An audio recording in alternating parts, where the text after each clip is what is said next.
mi mejor canción, todo eso fuiste, pero perdiste. Fuiste mi orgullo, fuiste mi verdad, y también fuiste mi felicidad, todo eso fuiste, pero perdiste. Mira, puto, vas a ganar las decisiones del gobierno popular.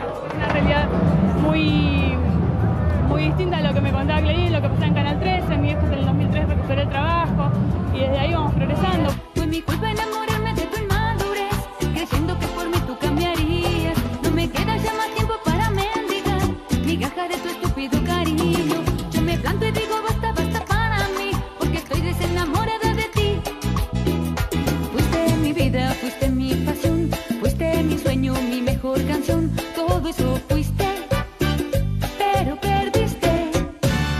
Fuiste mi orgullo, fuiste mi verdad, y también fuiste mi felicidad, todo eso fuiste, pero perdiste. Soñé tanto este día y cuando pasa, pero bueno, la verdad muy contenta, muy contenta. Hoy festejamos, mañana empezamos a ver qué hacemos con esta maravilla.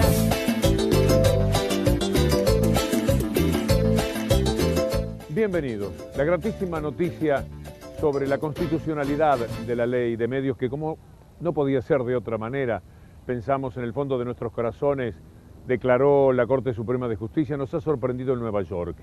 Y nos vino muy bien reflexionar frente a la Estatua de la Libertad sobre cuánta más libertad tenemos ahora a partir de la sanción como constitucional de la ley de medios.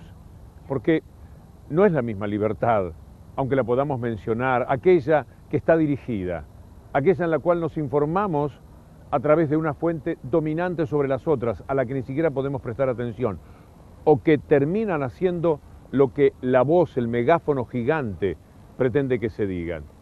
Conducen nuestra vida. De alguna manera son los que gravitan en nuestro tiempo, aquellos que nos están diciendo cómo comportarnos, crean las pautas culturales, como dice el doctor Raúl Zaffaroni en su ejemplar e inolvidable fallo. Si no hay pluralidad, si no hay una manera de tener plena conciencia de todos los elementos que tenemos que considerar para conformar nuestra opinión, la libertad mengua, se opaca, se eclipsa. Vamos a hablar, después de la pausa, de lo que significa la votación por parte de la Corte Suprema de Justicia como constitucional, definitivamente, de la ley de medios. Enseguida volvemos. Cuántas emociones hemos vivido esta semana. Resulta inolvidable, además de inesperada. Debemos confesar que lo ha sido. Y es en ese marco que quiero empezar el programa periodísticamente pidiendo disculpas a los integrantes de la Corte, particularmente al doctor Ricardo Lorenzetti. Saben ustedes cuánto hemos criticado a la Corte. Creo que ha sido justo en algún caso, pero lo que no era justo, en lo que no teníamos de ninguna manera razón, era en el preconcepto de que la Corte iba necesariamente por pertenencia a fallar en contra de la constitucionalidad de la ley de medios. Así que me da mucho gusto. Es la vez que pido disculpas, doctor Lorenzetti, con mayor énfasis, y lo hago con el inmenso placer espiritual que esto provoca, tal como de alguna manera lo había dicho cuando no podía concebir que iban a ser ustedes capaces de eludir las pertenencias, la enorme presión que significa para el resto de sus vidas lo que han decidido declarando constitucional a la ley de medios. Y también fuimos críticos cuando ustedes convocaron a la audiencia. Parecía que aquello era seguir tirando la pelota para adelante. Y no fue así. Ahora aquella audiencia ha cobrado un valor muy especial. O ustedes tenían una idea del voto y lo afirmaron en la audiencia, o todavía estaban definiéndolo. Y aquella audiencia inolvidable ahora entre el gobierno, el Estado y el grupo Clarín viene a explicar el fallo que ahora conocemos.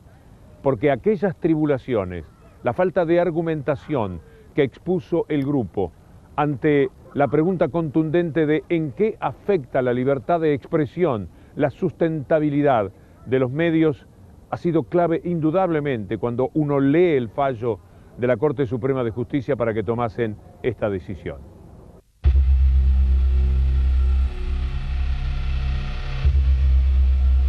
Por favor, comencemos.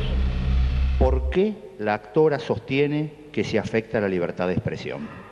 Para entender de por qué se afecta la libertad de expresión, hay que entender cómo se afecta la sustentabilidad del Grupo Clarín con estas normas que pretenden desconcentrar. Hay que entender cómo están estructurados los servicios y qué tipo de servicios se prestan. Por ejemplo, Cablevisión presta el servicio de Internet y de televisión por cable. Ese servicio se presta sobre una red de una compleja tecnología que es nacional. Tiene 8.300 kilómetros de largo en forma de anillo y que desde... Perdón, doctor, después le vamos a preguntar sobre eso. No, está bien, sí. Sobre la sustentabilidad. En concreto, usted sostiene que por aplicación de la ley hay una afectación indirecta de la libertad de expresión. ¿Una afectación? Indirecta, si se aplica la ley, como consecuencia de eso se afecta a la sustentabilidad y como consecuencia de eso hay una afectación a la libertad de expresión. Sí, entendimos mejor la pregunta. Perdón, doctor Lorenzetti. Permítanme decirles que la libertad de expresión, que es lo que resguarda esta ley, es un valor simbólico. La ley de defensa de la competencia es una ley que resguarda el mercado. Valor simbólico y valor de mercado no son exactamente lo mismo. Aparte de esta limitación, sucede que con el régimen de multiplicidad de licencias y la codificación de mercado, se afecta la escala y alcance del Grupo Clarín. Es el grupo que por su tamaño impide, digamos, tener, como lo decía ayer Cintia Ottaviano, cuando ellos gritan, los demás susurran, justamente por su volumen y por la audiencia, por la llegada, por la pisada y por el tamaño y la cantidad de medios que detentan. Si uno reduce la escala de la empresa, no se puede mantener la infraestructura tecnológica existente que hay que volver a hacer con las innovaciones tecnológicas.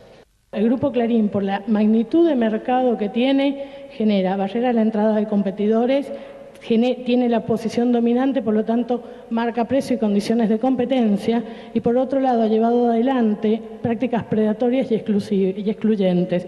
Tanto es así que su conformación de licencias ha incluido la compra de competidores no para explotarlo sino para cerrarlo. Esto ha generado que su posición dominante a nivel nacional esté acompañada de posiciones monopólicas en lo local. En la pericia económica que han sido citados por los jueces de Cámara en los votos que son hoy materia de discusión en esta, se habla con toda claridad de cómo la red actual hace a la empresa sustentable. Sustentable quiere decir que puede seguir subsistiendo. Si se altera esa red actual y se imponen las licencias que nosotros consideramos que son limitadas e irrazonables, esa sustentabilidad se va a perder y se va a perder una voz crítica, quizás la única que hoy existe en nuestro país. Gracias. Lo que sostiene el Estado Nacional es que una licencia de servicios de comunicación audiovisual se enmarca en una actividad de interés público y que por lo tanto no es asimilable a la propiedad, digamos, de una fábrica de galletitas. Como se trata de una actividad de interés público, tiene expresas regulaciones y la Administración tiene en pos del interés común, es decir, no discrecionalmente, pero sí en pos del interés común, determinadas facultades.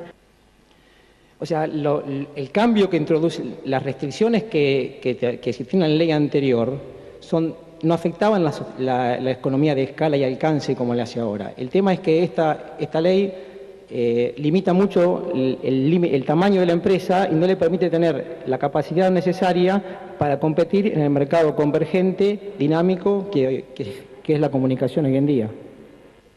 Gracias. Sexta. Si la libertad de expresión requiere un volumen económico del Grupo Clarín, ¿qué ocurre con los demás grupos que no tienen esa entidad? ¿No tendrían libertad de expresión o deberían ser subsidiados para equipararlos al Grupo Clarín? ¿Cómo se explica que otros medios de comunicación hayan presentado sus planes de adecuación sin invocar este agravio? La situación de otros medios de comunicación requerirán de su estudio particular, de cómo reciben sus ingresos y de dónde prestan sus servicios. No, la pregunta se refiere no a la situación de otros grupos en concreto, sino al argumento en el cual basa su posición. Creo que es clara, dice, usted dice es necesaria determinada sustentabilidad Sí. para tener libertad de expresión. Lo Sí. que no tienen ese volumen, ¿qué pasa? Es lo que dice la pregunta. Como argumento, en el caso... En relación a la libertad de expresión. En esto, íntimamente relacionado con el intento de explicación precedente, existen en el caso argentino otros grupos multimediáticos de menor tamaño que muestran rentabilidad, que tienen canales abiertos. Tenemos casos que expresan estos problemas de escala a un nivel menor. Lo que creo que debe ser establecido es que... Le pedimos que se concrete, porque el argumento en el cual sustenta su posición es necesaria determinado volumen económico para garantizar la sustentabilidad, y si no existe eso, hay afectación de la libertad de expresión. Quien no tiene ese volumen económico no tiene libertad de expresión. El argumento más que... Intento reformular el argumento. Como economista me parece que hay un abuso del lenguaje en la aplicación sistemática de la palabra monopolio, mercados en los cuales hay una pluralidad de jugadores y oferentes, y creo que esto como economista debo dejarlo sentado. No hay ningún mercado en que participe este grupo que pueda ser caracterizado rigurosa y técnicamente como una situación de monopolio. Es bueno en este caso tener una idea del tamaño de lo que tiene el Grupo Clarín en lo que respecta a medios audiovisuales, que es lo que la ley regula, teniendo en cuenta también que el Grupo Clarín tiene y detenta en el uso, digamos, de la libertad de expresión, de la palabra, de la comunicación, muchos otros medios de enorme alcance que no están regulados por esta ley. Pero en ese contexto tenemos que decir que en los sistemas de cable, las licencias de cable que existen en nuestro país son 1.117, que están en manos de 709 licenciatarios, es decir, un promedio de 1,6 licencias por licenciatario. El Grupo Clarín detenta 237, 200 veces más que el promedio de los licenciatarios de la Argentina. Eso expresa alguna desigualdad en el uso de la libertad de expresión, por ejemplo. ¿Quiénes pueden estar a favor del monopolio? ¿Los dueños o los que sacan ventajas de un monopolio? ¿Quiénes podrían estar a favor de la monarquía según nuestros conceptos, en contra de la idea de la república? Si la república es la que nos incluye a todos y la monarquía deja una élite que está por encima del resto. Bueno, aquellos que como condesas, como duques, como príncipes se sientan en los estudios de los medios monopólicos son los que pueden estar a favor, porque de otra manera no se concibe, no hay una explicación racional, no hay una manera inteligente de decir por qué se está a favor del monopolio. Esto me parece que es lo que explica muchas de las reacciones que se han oído y visto esta semana. Yo no puedo respetar el fallo de la mayoría. Yo voy a denunciar el juicio político del presidente de la Corte. Tengo autoridad moral. Tengamos cuidado con esto. Nosotros desde el PRO vamos a exigir y vamos a trabajar y vamos a hacer una presentación judicial en estos términos, muy bien, si todas estas condiciones están dadas, como la misma Corte lo dice en el fallo, entonces estamos de acuerdo, la ley puede ser constitucional, pero la verdad es que las condiciones no están. Hoy un integrante de UNEN, como Lisa Carrero, dice, voy a pedir juicio político a Ricardo Lorenzetti. ¿Comparte esta idea? Bueno, el caso de Ricardo Lorenzetti es bastante curioso. Ustedes saben que Lorenzetti, para que lo sepa todo el pueblo argentino, parece un hombre de bienes, un hombre de un pasado oscuro. Nosotros tenemos todos los expedientes de Rafaela, un hombre muy vinculado en ese momento a asociaciones médicas y a pactos espurios con el famoso Alderete. ¿Se acuerdan que se cobraban las coimas en la estación de servicio de la entrada a Rosario? Hay 4 votos por un lado, 2 en otros artículos. Atención. Debo confesarle que yo no me puse a estudiar la ley, son 390 y tantas páginas. Es todo plata, es todo sucio, escuchá. Lo primero que tiene que hacer el gobierno es hacer renunciar a Sabatella y convocar en un mecanismo lo más urgente posible para seleccionar personas técnicas idóneas para conducir el AFCA. Por lo cual, mañana nos estamos presentando con el bloque PRO actual para pedirle a la Corte Suprema que garantice que el AFCA haga lo que dice el fallo. Hoy Sabatella no es una persona independiente, es absolutamente, digamos, un operador del gobierno, es parte del gobierno. El AFCA trabaja como tal, como un organismo del gobierno, no del Estado. El zorro no puede cuidar el gallinero. No, no. Para que esto sea absolutamente democrático y en función de cómo ha venido actuando, la verdad, Sabatella debería renunciar. Un comisario político sentado en el ASCA, ASCO o Confero, como le quieran llamar, va a decidir qué es lo que yo voy a ver o qué van a ver mis hijos en cualquier canal o radio de la República Argentina, o qué es lo que yo voy a poder decir, o ustedes como conductores de un programa, qué es lo que van a poder decir o no. Esta ley, tal vez, en un país distinto a la Argentina, podría llegar a funcionar. En nuestro país no, porque este gobierno se sirve y se va a servir de esta ley, y los que vengan también. ¿Opaca este triunfo judicial, como lo han llamado algunos analistas, esa revés electoral que tuvo Cristina y el kirchnerismo en las elecciones del pasado domingo? Sin duda, las elecciones eran motivo de análisis prolongados durante esta semana, las próximas, de realineamientos políticos, y esto se convierte en un alud que tapa todo aquello. Además tiene un efecto de euforia en un gobierno que ha venido sucediendo o sufriendo derrota tras derrota, disminución tras disminución. El timing, ¿no? Acabamos de tener elecciones hace 2 días y yo no creo en este tipo de casualidad. Quédense tranquilos. Y le quiero decir al pueblo, no hay mal que por bien no venga, pero que empiecen a pensar en ponerle el cuerpo a la conciencia. Nosotros vamos a salir a la calle, no solo por la libertad de expresión y por los trabajadores, nosotros vamos a salir a la calle en defensa de nuestro derecho y de nuestra libertad a saber. Nosotros no queremos ser informados solo por Moreno, Cristina Kirchner o 678. Nosotros queremos medios plurales y no dominados por un autoritarismo. En nombre de nuestra libertad, yo convoco a los argentinos en forma no violenta y pacífica a resistir por nuestra libertad, no por el Grupo Clarín, por nuestra libertad. Y lo vamos a hacer de manera no violenta, de manera pacífica, a defender nuestra libertad. Igualmente es una victoria a lo pirro.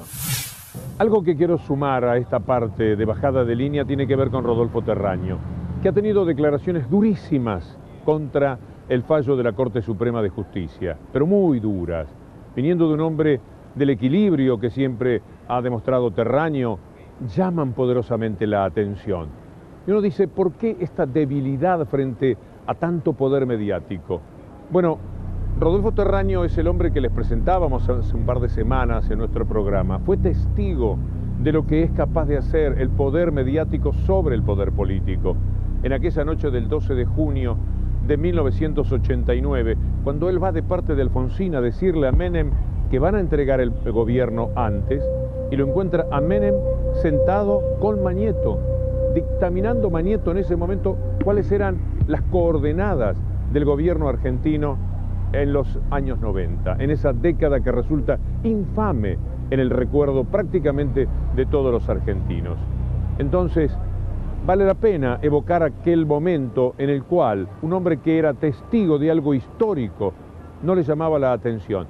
Es coherente con este Rodolfo Terraño, que ahora es tan crítico de la Corte Suprema por la decisión que ha tomado en torno a la ley de medios. Yo viajo a La Rioja para comunicar al presidente electo. Entonces yo llegué allá, Menem estaba con Mañeto y con un árabe, creo, que había venido.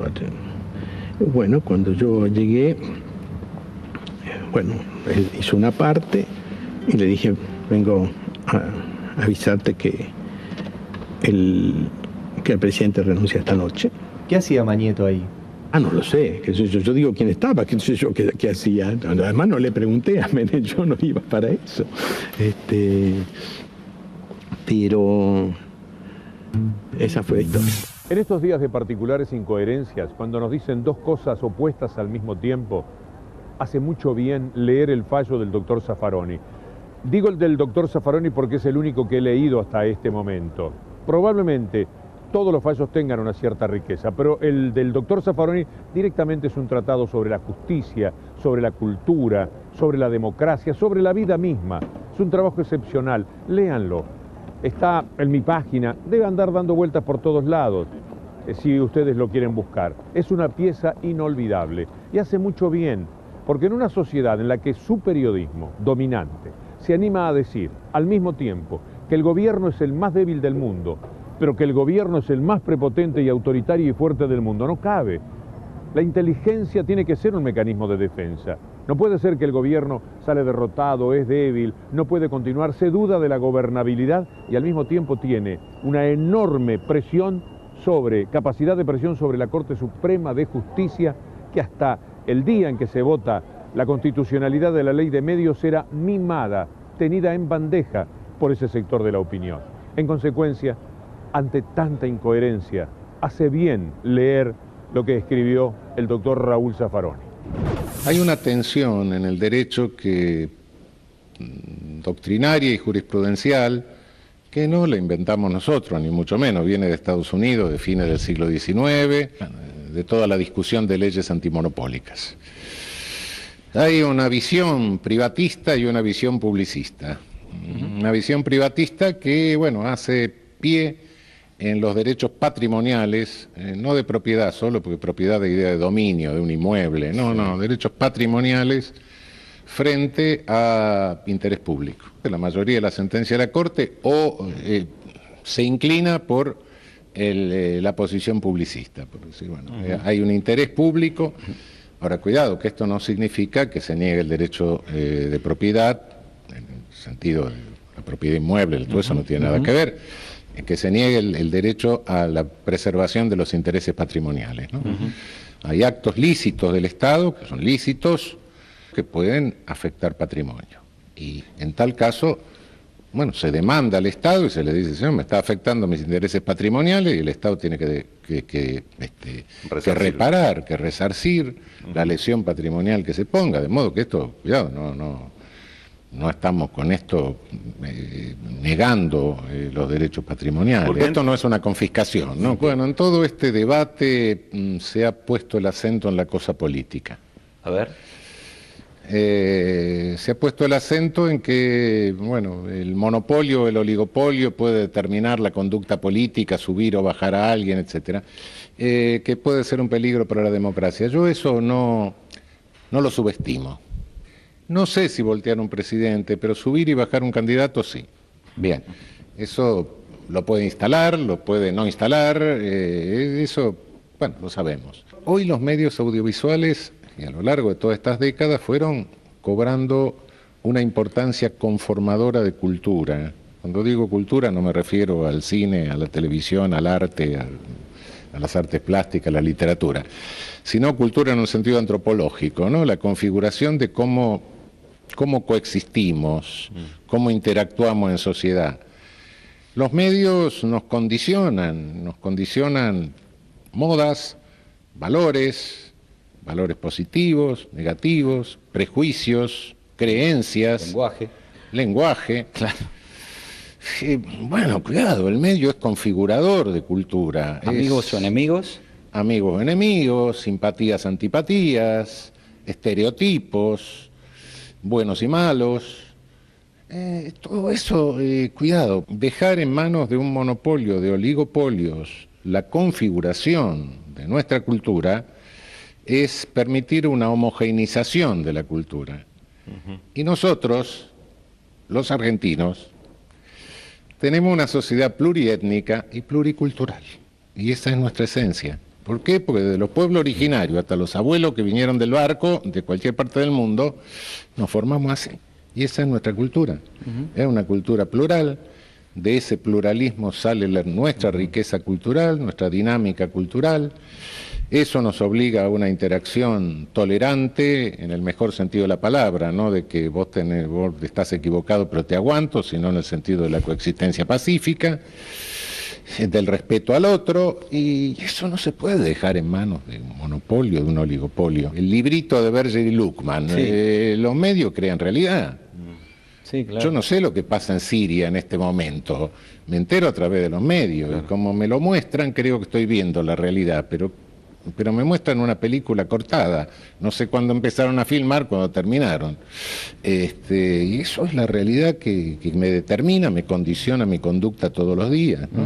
¿Por qué cree usted que no se entendió lo que marca como dependencia cultural para incorporar al debate y al debate público esta cuestión? No lo sé, pero me llamó poderosamente la atención que esto no entró en el debate, en la discusión. Para mí esto es lo fundamental. Lo político es un capítulo de esto. Pero esto es... Discúlpeme, político y además reducido a que fuera una confrontación entre un gobierno y un determinado medio. No, pero eso es un capítulo y una coyuntura. Pero la cuestión es mucho más grande. No en vano, la grande democracia del mundo tienen leyes reguladoras y algunas mucho más fuertes que esta, como la que prohíbe el cruce de medios gráficos con medios televisivos, por ejemplo, o lo limita, que esta ley no lo limita.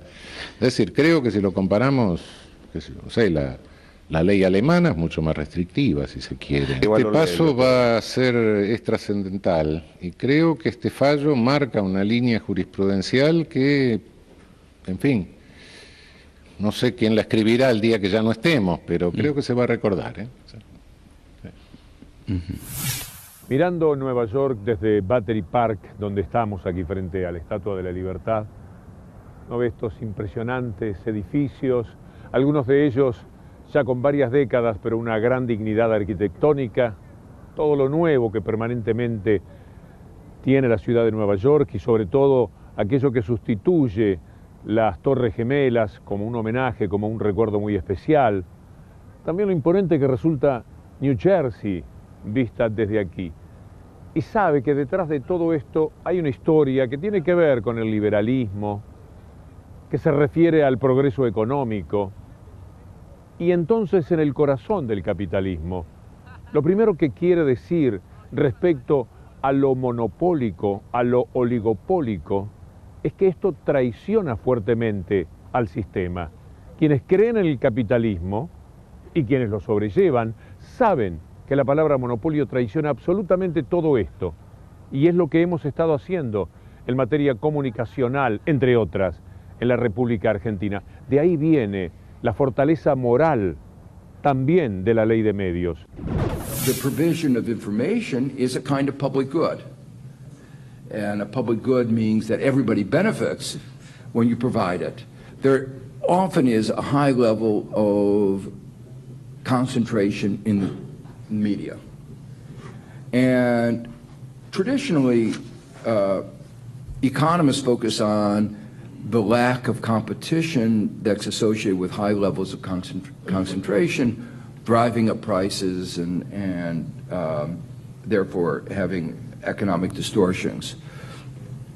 But what I think the consequences of concentration here are markedly worse because they undermine the marketplace of ideas, which is fundamental to a democracy. And some countries have realized that because information is a public good, media is a public good, there needs to be public support.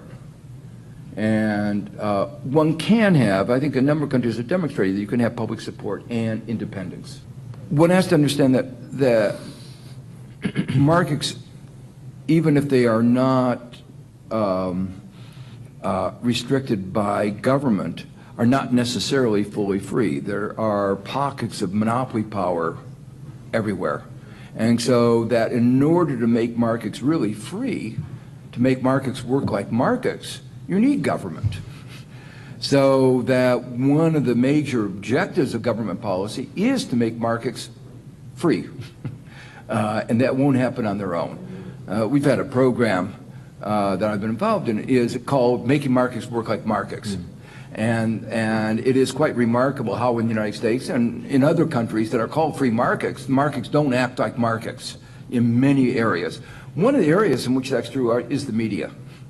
And that's why I've suggested it takes strong government intervention both in the regulatory sphere, in the licensing sphere of what kind, and in, I think, proactive, actually creating competition to a uncompetitive media that on its own might develop. Una de las acciones más perversas del Grupo Clarín es el de usar a sus empleados. Seguramente habrá muchos que hasta ideológicamente estén de acuerdo con el grupo, pero trabajar sobre el miedo a perder el trabajo, cuando hay un compromiso formal del que todos estaremos muy atentos que se cumpla de parte del gobierno y del AFSCA, de que no habrá una sola persona amenazada en su fuente de trabajo. Utilizar frente a los trabajadores el miedo, inocularlo, como lo han hecho en estos días, da vergüenza. Y da vergüenza sobre todo porque el Grupo Clarín ha sido el que más ha humillado a sus trabajadores, el que menos libertades sindicales ha permitido, el que les pone una cámara apenas se encuentra que hay una reunión para tratar algo que tenga que ver con la relación con la empresa. Entonces, quienes persiguen, hostigan, mortifican y humillan a sus trabajadores no tienen derecho ahora a usarlos como el elemento que se perjudica a raíz de la decisión tomada por la Corte Suprema de Justicia a favor de la constitucionalidad de la Ley de Medios. Con la plena constitucionalidad de la Ley de Medios se abre un nuevo panorama para nosotros, trabajadores de prensa. Esta comisión interna, junto al resto de los compañeros de los noticieros de Canal 13 TN y tn.com.ar, estamos dispuestos a dar las discusiones necesarias para sostener los puestos de trabajo. No vamos a negociar ni permitir ninguna medida o situación que vaya en detrimento de nuestra labor. Pero también somos conscientes de que nuestra función como periodistas no es cuestionar la legalidad otorgada por amplias mayorías del Congreso en el año 2009, la amplia discusión popular a través de foros y asambleas en todo el país y por las distintas instancias del Poder Judicial. En ese sentido, volvemos a manifestar nuestro pleno apoyo a la legalidad de la Ley de Servicios de Comunicación Audiovisual y su aplicación sin omisiones ni privilegios. Declaramos el estado de asamblea permanente.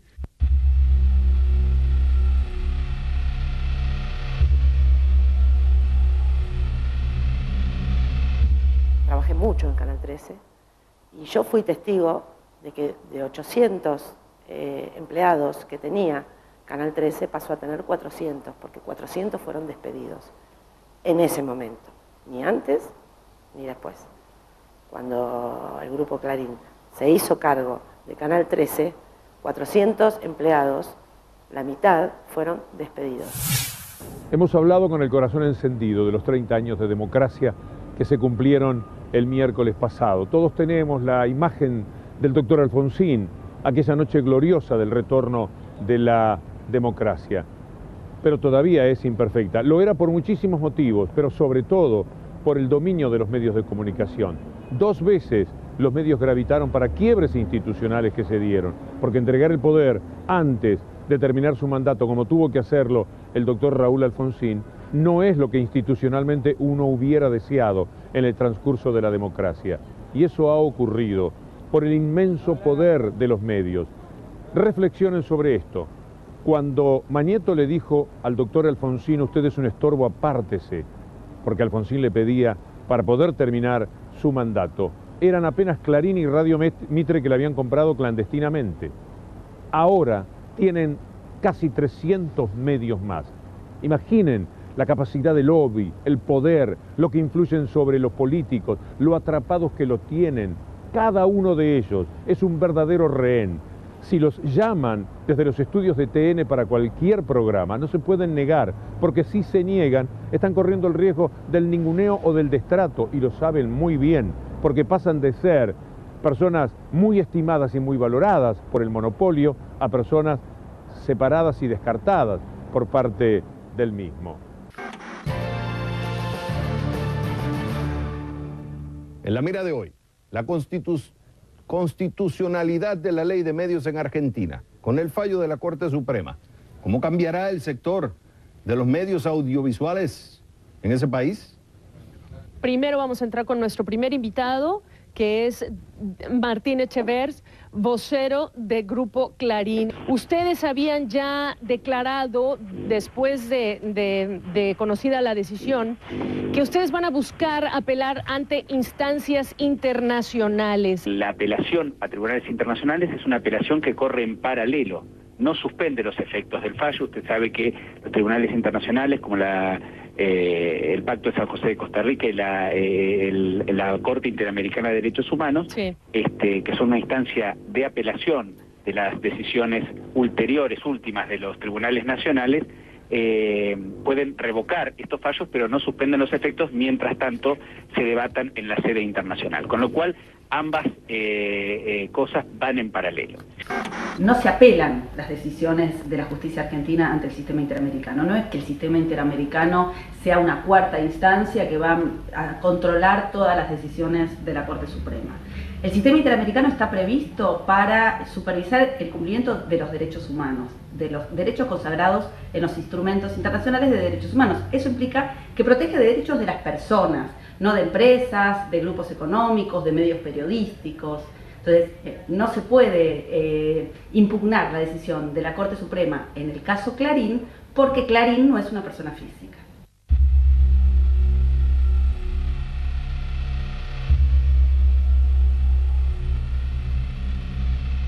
Welcome you to a hearing which will consider the situation of the right to freedom of expression in Argentina. El gobierno está reemplazando la condena penal por la condena pública y no sé qué es peor.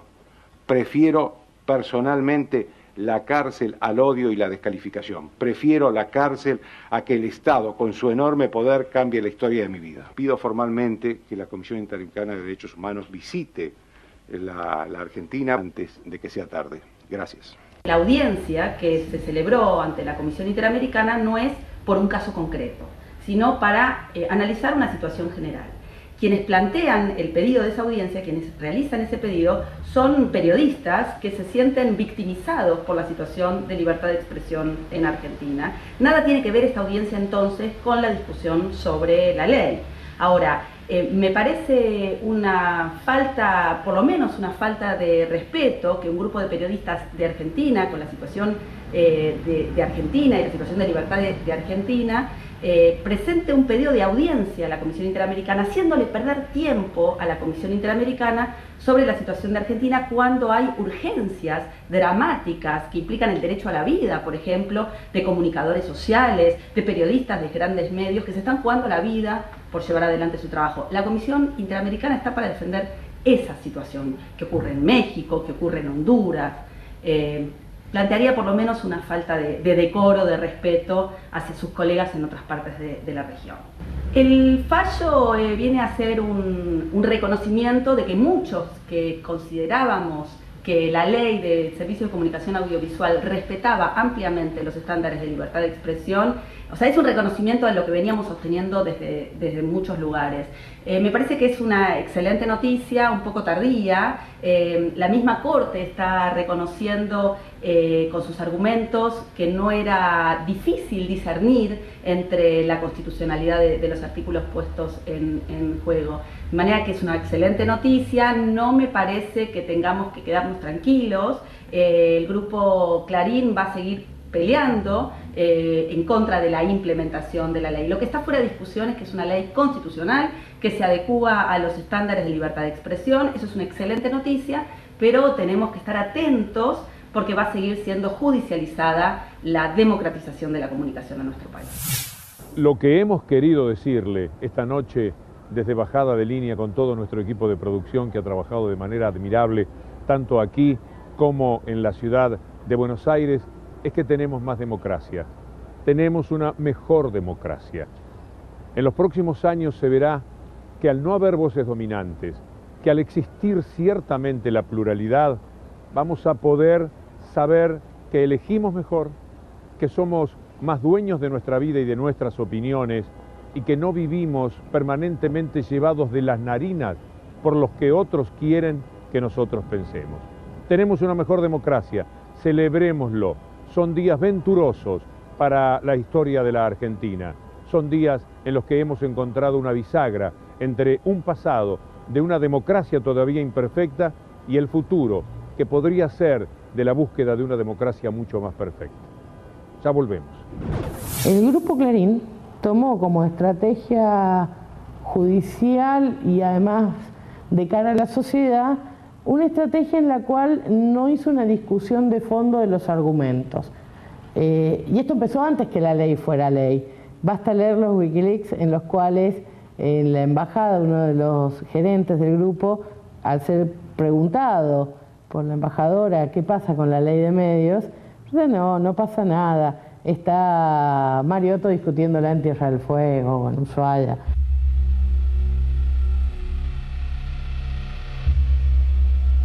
Aranda es una de las más poderosas y conocedoras figuras de los medios de la Argentina, con contactos en todo el país y la región. Sus observaciones sobre política, negocios y sobre cómo se ejerce el poder son reveladoras, así como su mirada sobre lo fuerte que puede jugar este gobierno y los anteriores en sus intentos por controlar los medios.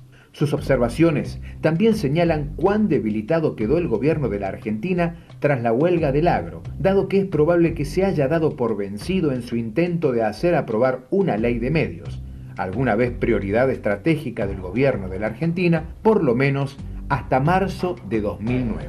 Lo que está más profundo y subyace en ese texto es la poca confianza que le tenían a la posibilidad de la construcción popular y colectiva de la ley. Digo, lo que para nosotros era una herramienta de democracia importantísima, que era la reflexión con la sociedad de la ley, a otros sectores le parece un motivo de risa o de descarte de posibilidad que esta ley fuese ley. Esto va a marcar la pauta de cómo va a discutir el grupo, que no lo quiero centralizar solo en Clarín, los grupos concentrados en general van a tomar una política de no discusión de los argumentos, sino a través de frases que son casi eslogan. Es decir, que tal canal va a desaparecer, o que esto viola la libertad de expresión. Es decir, sin discutir, sin ir a la cosa medular de lo que estaba en discusión. Teníamos una norma heredada de la dictadura, pero que además contradecía, se daba de cabeza, con las prácticas asociadas a la libertad de expresión como derecho sistémico de una democracia. Y esto quiere decir que no hay democracia posible si no hay libertad de expresión. No solo es el derecho a decir, sino también el derecho a escuchar todas las opciones posibles, la pluralidad de ideas. Cuando era un derecho puramente individual, el Estado más bien tenía que abstraerse, no molestar. Ahora que es un derecho social, el Estado tiene que hacer acciones positivas o proactivas a los fines de que este derecho se ejerza plenamente. Yo no puedo respetar el fallo de la mayoría. Yo voy a denunciar el juicio político del presidente de la Corte. Tengo autoridad moral. Para la doctora Carrió era más fácil de inmediato salir a cuestionar la figura de los jueces de la Corte que a lo mejor tomarse el trabajo de leer el fallo y ver qué era lo que decían, porque no he escuchado ningún argumento sobre el fallo en sí mismo. Creo que esta ley nos ha dado un pantallazo de las dos Argentinas posibles, la Argentina de la imposibilidad de los grupos económicos que limitan esa facultad hermosa de hacer historia que tienen los pueblos, y la otra, la opción democrática, la opción del debate, la que nos desafía en la tolerancia y en la pluralidad. Al despedirnos, los queremos invitar para el programa de Tecnópolis, casi seguramente el próximo domingo, salvo que la actualidad nos dé un hecho tan importante como lo que decidió la Corte Suprema en torno a la ley de medios. Pero queremos dedicarle un programa a Tecnópolis, que ha terminado hoy con 4 millones de visitantes, incluyendo gente que jamás ha tenido la posibilidad de semejante deslumbramiento y aprendizaje como es Tecnópolis, porque ha sido ninguneado, dejado de lado por parte de los grandes medios de comunicación.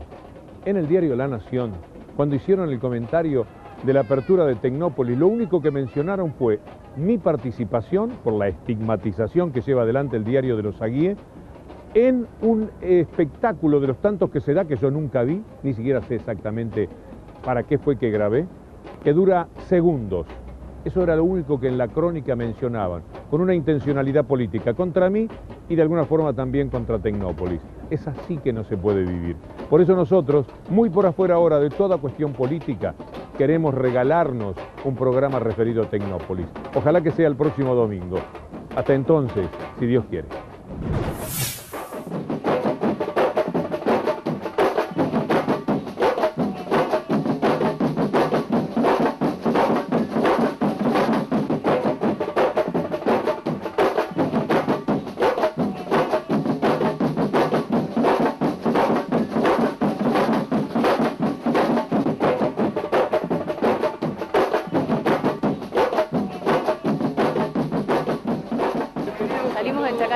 Pasamos por Belgrano a buscarlos a ellos, nos tomamos el 67, nos bajamos en Balbín, caminamos las 8 cuadras, entramos y nos dijeron, momento, son los visitantes número 4 millones.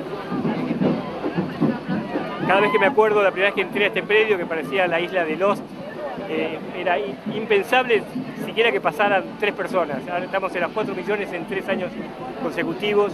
Y esto es un logro de la Unidad Bicentenario que ha puesto todo el profesionalismo en esto y de todos los ministerios que estamos colaborando para que esta muestra sea el símbolo de la Argentina nueva que todos queremos que sea. Hubo mucha resistencia, todavía hay sectores que siguen cuestionando el valor de esto.